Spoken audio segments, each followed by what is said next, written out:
और एक जो बात है, हमारे देश का सबसे बड़ा दुर्भाग्य है, मैं अगर गुजराती में कहूं तो हमारे यहां दो चीजें बड़ी प्रभावी हैं। मैं शब्दों का प्रयोग गुजराती करता हूं।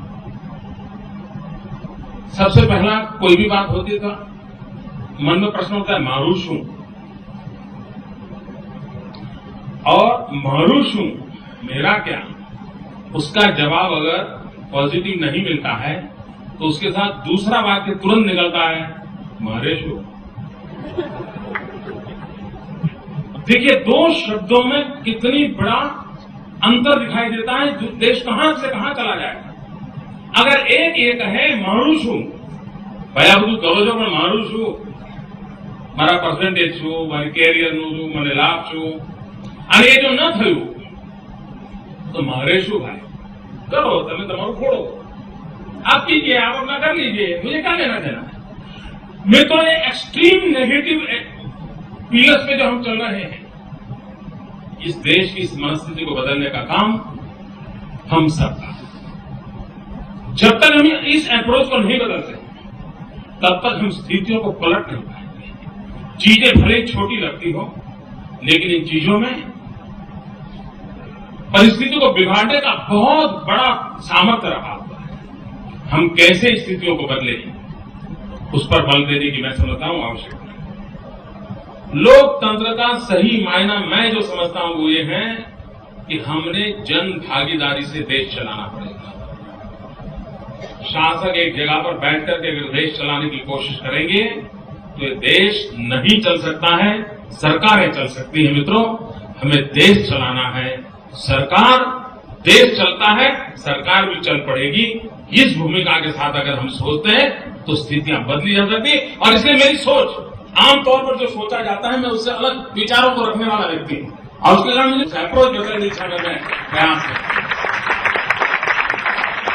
देखो, हमने कॉन्ट्रैक्ट सिस्टम से देश चलाया, उससे क्या स्थिति बनती है। मेरे यहां सूरत के अंदर देखा होगा तो वहां कूड़ा और कचरे के ढेर ऐसे थे, लाशें थी, पशु ये थे, और सबके सब लोग कहते थे अरे भाई मोबाइल फोन चालू नहीं है, चार्जिंग का क्या करोगे, अच्छा देखो उसको फोन करो, ये करना होगा।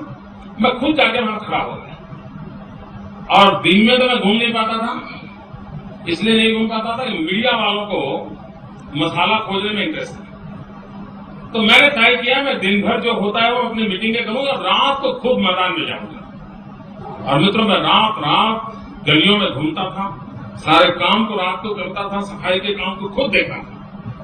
उस चीज का ऐसे इलेक्ट्रीफाइंग इफेक्ट हुआ। बाद में कंट्रोल रूम में फोन आना बंद हो गए। अगर फोन आते थे तो ये आते थे कि हमने इतना कूड़ा कचरा हटा दिया है, अगर कोई व्हीकल मिल जाए तो हम कहां पहुंचा इसका हमको पता दे दो।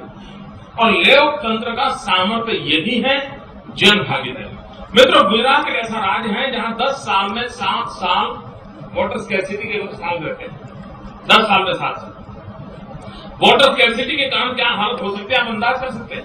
मेरा पूरा कच्छ सौराष्ट्र जामनगर के अंदर आप बैठे हैं, लाखों की तादाद में यहाँ के नौजवान रोजी रोटी के लिए सूरत, मुंबई की ओर चल पड़ते हैं। मित्रों, सबको कहते समाधान करना चाहिए, कोई समाधान खोजता है क्या। तो गुजरात एक चिरंजीव स्कीम बनी और पूरे देश में शायद आने वाले दिनों में एक मॉडल के रूप में वो विकसित होगी। और वो उसमें मैंने पब्लिक प्राइवेट पार्टनरशिप आ गई।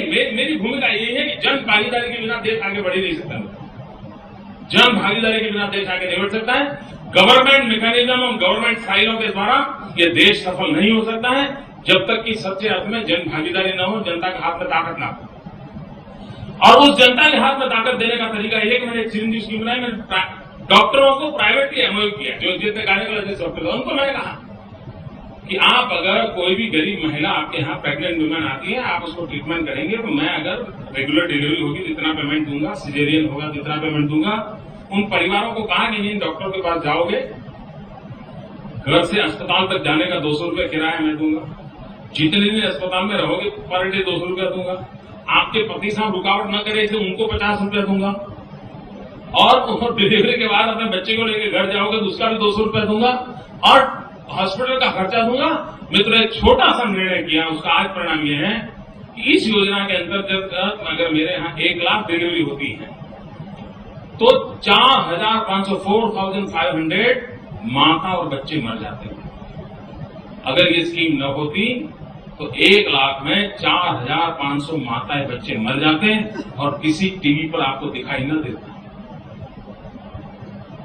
उसने दूध पिया नहीं, पानी पिया नहीं, सांस लेता, कुछ नहीं सुना होता, वो बेचारे मर जाते। मित्रों, आज इस स्कीम के कारण 4,500 में मुश्किल से एक माता मरी है और 80 के करीब बच्चे मरे हैं, बाकी सबकी जिंदगी बच गई है।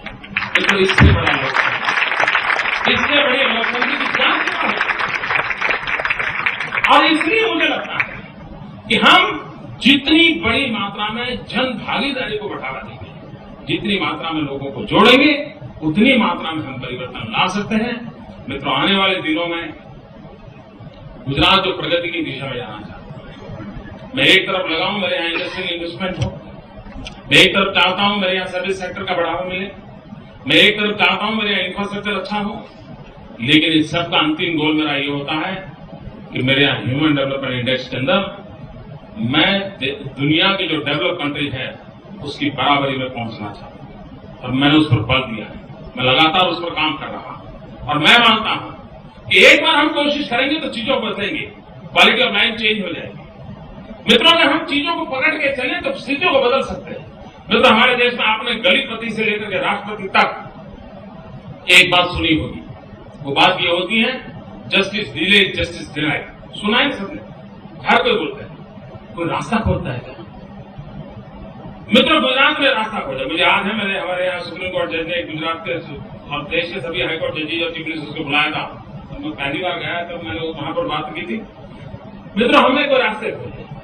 Gujarat is the first lady in जिसने इवनिंग कोर्ट शुरू की, और जो दिन में मजदूरी करने वाले लोग हैं, ओनली 24 lakhs।